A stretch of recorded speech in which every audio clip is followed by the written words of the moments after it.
I always like to chat about people's beginnings to kind of see where they came from and what influenced them to be where they are now. Sure. So tell me a little bit about like where you grew up, what your family was like, and Sure. And the beginning stages, Yeah. which is actually, you know, I think it is such an exciting question to ask, because I think particularly with, you know, working with young people, most young people and a lot of adults just presume when someone starts becoming successful that it's just been an overnight thing, you know, or it's taken 2 years, but they don't actually know all the story that's gone behind it, and all the sweat and blood and tears that sometimes goes with creating a brand. Absolutely. So I grew up in South Africa in a really small community called Empangeni, which is very much a traditional farming town and a great place for a young person to grow up. And my passion was always I wanted to be an actress. Okay. So I always had this vision that I would move to LA and become a star, which I think a lot of young girls, I mean, I'm saying this from a girl's point of view, but a lot of young girls either want to be an actress or a model. Yeah, predominantly. Absolutely. Yeah. And or a dancer. Or a dancer. Yeah. There's something in performing. Absolutely. So, and I love dancing as well. So I actually used to enter a lot of competitions. And when I was at school, I won a sort of a national scholarship. There was something called the Delro acting competition. And we had to, you know, we were dotted all over South Africa performing. And the winner got to perform a show with a fairly well-known director, and I won it, and part of that was to get a scholarship into to one of the top drama schools in Cape Town.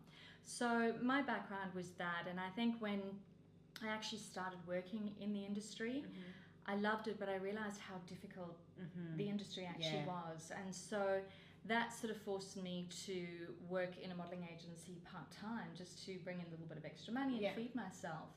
And I found when I was working in the agency, it was just something that I fell into. I sort of started slowly doing makeup for the models on shoots, and eventually got asked to help train the girls, you know, with just the very basic grooming and deportment classes. And, you know, although I never went into acting, that was such a passion for me because I was still presenting to some degree. I still felt like I had a stage and a platform. Yeah, and also a creative outlet. Exactly. Yeah. So it was sort of everything that I loved rolled into one without me even actively going after it. Yeah. And 14 years later, I'd worked at some of the top modeling agencies around the world. I worked in Cape Town. I then moved to London. Doing the same kind of thing? So same thing, with the same agent. Oh, wow, okay. Yeah. I love the industry, but I also started to see the really negative sides of a young girl being involved in the modeling world, and the toll that it took on a lot of girls, and the fact that we weren't actually emotionally equipping them for their journey. And that, you know, the older I got and the more sort of self-aware I got of who I was as a person, when I had a 15-year-old girl coming to me with an eating disorder, or, you know, she'd been propositioned by a photographer, or, you know, she was cutting herself, it became a real problem for me because I was like their mentor. I was their sort of the front of house of the agency. And I probably was very aware of it for about 3 or 4 years, and then I started having this plan in my head that maybe we should start a course for girls so we can give them the amazing fun side of the things that they want to learn if they were to get into that world, but also equip them with the emotional side. And I thought of the mental strength as well, and the absolutely. And you know, the thing is, at the end of the day, when I pitched this to the agency owner at the time, I said to her, she was a great friend of mine, I said, you know, these girls will be such better models for you and for the business if we can then send them out and they're stronger and they know who they are. And look, she thought it was a really stupid idea. And that was the catalyst. That's what forced me to go out and to start Beautiful Minds, was because I couldn't stay in this industry anymore because I wasn't being true to who I was as a person.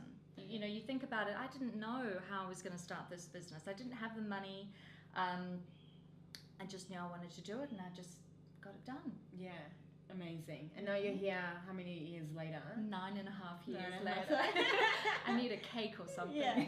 So what made you choose Australia if you've been travelling all around the world? And look, the whole family immigrated here from South Africa, and you know, I'd lived in Europe and I love Europe, but for me, I wanted to be somewhere warm. I wanted to be somewhere close to the family, and I think Australia's got some incredible opportunities in this country. And I'm very happy that I made the choice.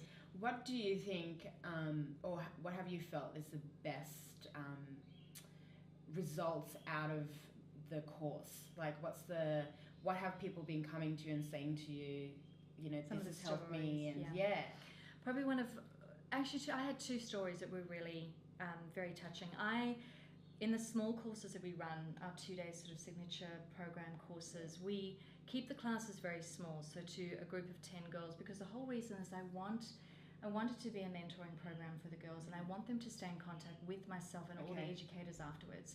So we heavily promote the fact that it's not just do the course and do you the course and then go. Yeah. And you know, an example of that is last year I went to one of my first students got married on the Sunshine Coast, so I attended her wedding, which was amazing. And I had two students that probably made the biggest impact on me personally. One of them was a young girl who came to me when she was about 12, and she was suffering with a horrific eating disorder. She'd been in and out of hospital. She was actually wanted to be a ballet dancer, and unfortunately, unlike your school, Q2 Dance Company, she wasn't nurtured in the correct space. Yeah. You know, you are amazing with the whole mind power of dancers and how they think and how they feel, and that's why, you know, I love the work that you do. But she landed up working with a dance teacher that was very negative for her, and subsequently made her incredibly ill. So she went through anorexia. She then became addicted to drugs. She then landed up in a mental institution and was actually raped by one of the patients. So she had this experience that is beyond horrific, that no individual you would think would be able to actually survive what she's gone through. And she came and she did Beautiful Minds, and she is now an educator for us in Queensland. She's a qualified nurse, and just the most incredible human being on earth. And she often says to me when we catch up when I'm up there, she said, you know, I don't know if you understand how life-changing the course was, and the fact that she could stay in contact with us afterwards and have that support that was outside of the family home. And another case was a young girl who had lost both parents and was pregnant to a guy at the age of 14, and the government put her into my course. The boyfriend's father beat her up so badly that she lost the baby, and I got her pretty much 3 days after she'd come out of hospital after having lost the child.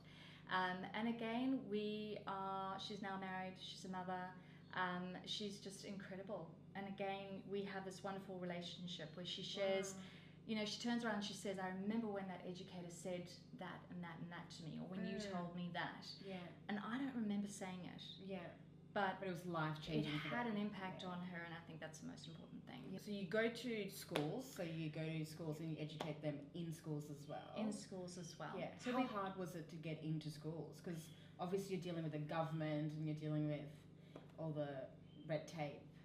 It's a huge challenge to get into schools, unfortunately. And what I wish more than anything was that if I had my time back, I would start Beautiful Minds as a non-for-profit so that we could get into schools for free. But unfortunately, I can't change the business now. But I would love this information to be free to every young girl in Australia, and to be accessible, and for the government to fund a lot more of these programs, whether they're Beautiful Minds or someone else's. But this information is so vital because, you know, teachers do such incredible work, but they've only got so many hours in a week. And I think that young people, it's been proven with all the research that we've done over the 9.5 years, a young person learns more and retains more information from someone that is not a school teacher and not a parent. So if someone comes into the school that is dynamic, that loves what they're talking about and who's passionate about it, and they share information with that young person, they are statistically 85% more likely to absorb that information. So it just makes sense to get these programs in, but not in a way that a lot of schools do it, which is bring in someone who's inspirational, get the kids on what I call a sugar high for an hour after the talk, and then there's no tools, there's nothing to actually help them implement those tools into their life. Whereas we operate very differently, where we go in once a term to build that relationship with the students. So you go to the same school once a term? Same school once a term, different topics, so it's sexting or body image or bullying and friendships, whatever it is. We build up that relationship with the year group, and I like to run those presentations because that's my side. How you connect. How I connect with them. And then we give information through the newsletters, and we can run parents' nights and all of that. But it's just vital to give our girls as much support as possible. I mean, how many kids would you have influenced over 9.5 years? Well, look, just to give you it's probably clearer to do it year by year. Last year we educated 33,000 just in New South Wales alone. We've obviously, we go into the schools, we've got our own 2-day program, we've got BU Online, which is now our online platform that's getting out internationally, and then we have BU Day, which is the 1-day concert that we run with yourself and some incredible brands and sponsors. Can't wait. We're so excited. So we really get to, really get to impact thousands of teenagers every year. And for me, I think what gets me out of bed every morning is I just think, if we have a generation of young girls that are being taught what is a healthy relationship, what is a great friendship, how do you feel, how do you deal with conflict, what do you really want, how do you communicate effectively, we will have such a powerful community around us. Yeah, and powerful women as well. Powerful women. So what's the next plan for Beautiful Minds? Look, for me, my greatest focus at the moment is growing BU Day, so our 1-day, our annual concert for girls, because I actually want to grow that into a national event. Great. So kind of like to tour it almost? To tour it. So take the same speakers and start them in Sydney and do Sydney, Brisbane, Perth, Adelaide, Melbourne. And just have this incredible concert that young girls can come to, so that they're being educated, inspired and entertained. They're listening to, celebrities and amazing speakers talking about relevant teen topics in an environment that's fun, and that's where you guys come in, you're providing amazing dances. We've got DJs, there's so much that happens throughout the day, and it's just, I kind of liken it to a concert of the mind and the soul. Nice. So that's my main focus at the moment, is growing that with our online program, BU Online as well. And doing this for 9.5 years, how much has it changed in the way you get that message across? It's changed so much. When I first started, we did no modules around sexting. We did nothing on online bullying. We did nothing on cutting and self-harm. Right. So we started, and I'd say probably every 6 months, because our courses are actually designed and created by our team of in-house psychologists. So we make sure that the messaging is current and it's actually getting through to the girls with tools that they can use. But we're forever updating what we're doing, because it's changing so much. Always, and there wasn't Instagram like just a few years ago. And Facebook, I started the business the year the Facebook launched. Wow. So it's changed. It's changed a lot. Do you feel like you have more of a reach now? Like you can get them on Instagram and you can influence them on Facebook? Absolutely. Look, we've got over 9,000 on Instagram and sort of similar numbers on Facebook and Twitter. And we've got an amazing database of fairly engaged teens. But we're lucky enough to work and collaborate with some incredible brands like Girlfriend Magazine and Fujifilm and Cottons and Q2 Dance Company and some of those brands. And I think when you collaborate with like-minded companies, you can do some really special things. And then it's just that flow on. It's like a ripple. Absolutely. Absolutely. Amazing. I'm so excited to do the event with you. We can't wait to have you. It's going to be just this incredible day, and once it starts it goes as quickly as anything. But we're in year 3 of the event, and I can't believe that I walked into corporate offices selling an idea to sponsors, asking them for money, and I'd never done one myself. So there was, for me, I have a lot of belief around the day, and my goal with it is to actually find an amazing partner, a corporate partner that wants to take this nationally and help us grow it. Well, thanks for chatting to me. Pleasure. It's a pleasure. Thank you very much for your time.